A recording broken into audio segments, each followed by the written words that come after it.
Hi guys, how's it going? So it's about 4:30 p.m. right now, and a lot has happened with Bitcoin, where we are now falling below 11,000. We didn't even hit close to the mark of the resistance there, so I thought I'd give an update here in the afternoon. So that's where our resistance line currently stands, right? That's one of the main ones, and of course there's the big one up there, right? This morning, none of this was really formed yet. So we had pretty much this one right up here.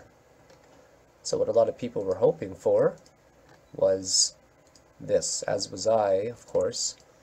We were hoping for a flag consolidation to form with some sort of massive bounce that showed on a daily with wicks poking through it. Kind of like that right there, okay? We call that bear breaks, or we call that bull traps, basically. So it's okay to be able to draw it just like that. Now, of course, the next resistance is this guy right here that's forming, right? That's a pretty obvious resistance as well. But you know what? Let's draw this one a little bit down further, like that. So just to get a general idea. But what's more important is what is happening right now on the immediate time frame. So this was really obvious that it was going to break.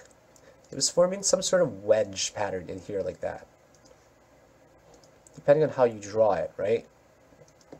But to me, it was pretty clear it was going to break, because even though right here, it's getting a high, like right here is a higher high than the previous one, right? It's a higher high.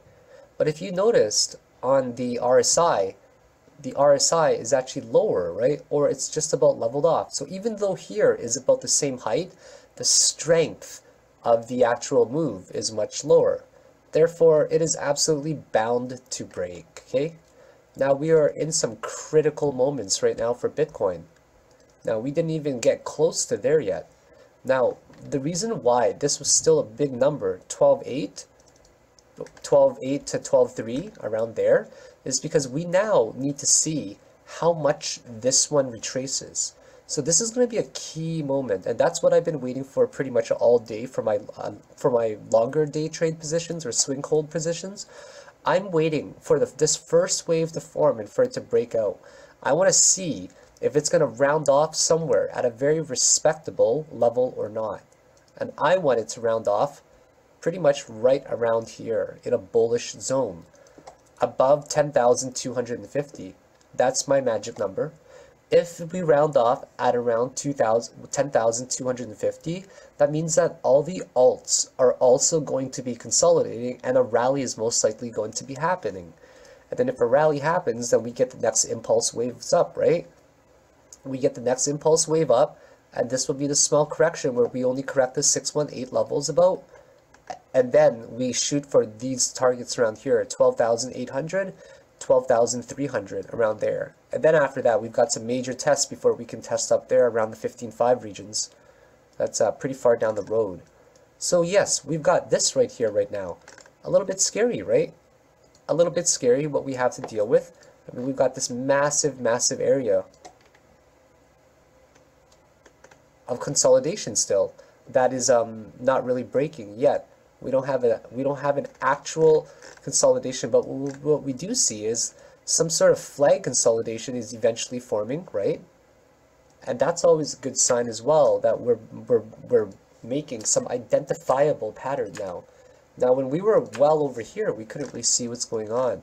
But what worries me right now, okay, what worries me the most right now is this daily candle that is about to close in about 1 hour and 30 minutes.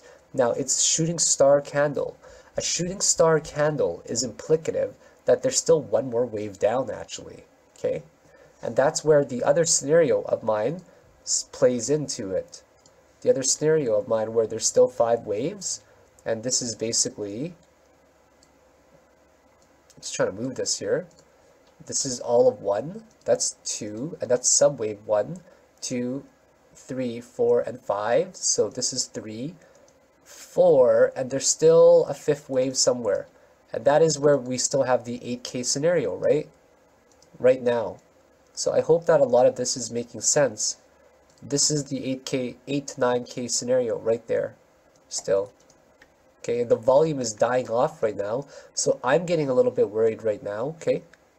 I'm not sure if this is the right wave count or not, all right? I'm honestly not really sure if this is the right wave count. It's pretty difficult to count. I've tried so many times to count this. This is the best way I can count it, okay? This is a leading first wave diagonal pretty much. 1, 2, 3, 4, whatever. It overlaps it, but you know what? In leveraged markets and for the first small impulse wave, cool. It's just going to show up as a wick anyways. And all of this is 3, okay? Because that's the consolidation period. This is 4, and this is 5. So since January, I've been trying to count this, and this is the best I can count it right now, where we just go wick to wick for overlaps. Okay, so that's 1, 2, 3, 4, and there's still a 5th wave to come down. And now the 5th wave to come down, if it comes down, guys, it's going to hit hard, okay?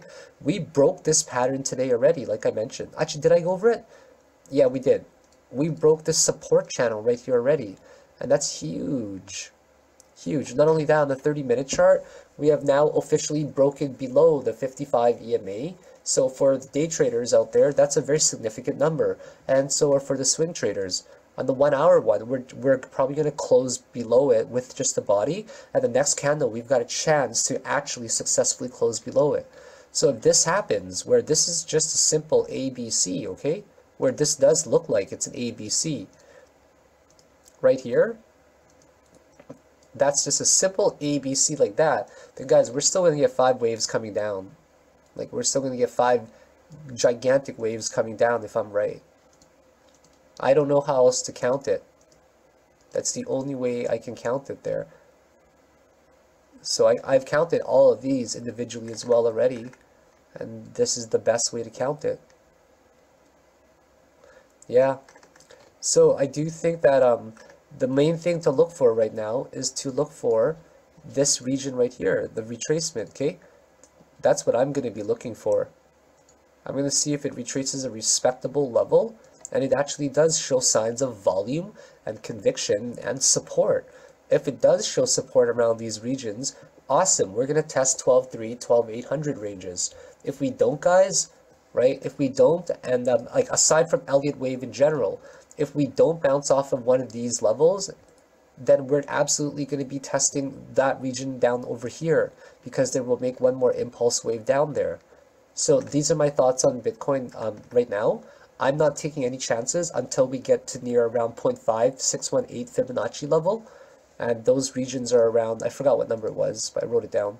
Around $10,275, around that range. Between basically 10,250 and 10,500-ish, around that range. If it levels off there, awesome. I'm probably gonna go into bigger positions now, like not scalping positions anymore. You know, scalping's like maybe 3 to 4,000 at most, right? But for the bigger positions that I will be taking when I look at these fib levels, well, usually between $10,000 to $15,000, like just around there. And of course for my really long-term holds, they're much bigger than that, of course. So which we won't get into.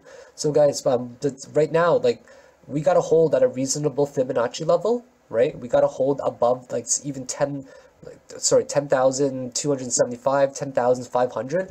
If not, like, the closer we get, as soon as we get to the 618 level, if it's very bearish, we're just gonna zip through right down here and finish our final wave. So that's my bearish scenario as well, and my bullish scenario. So good luck, guys, whatever you decide to do.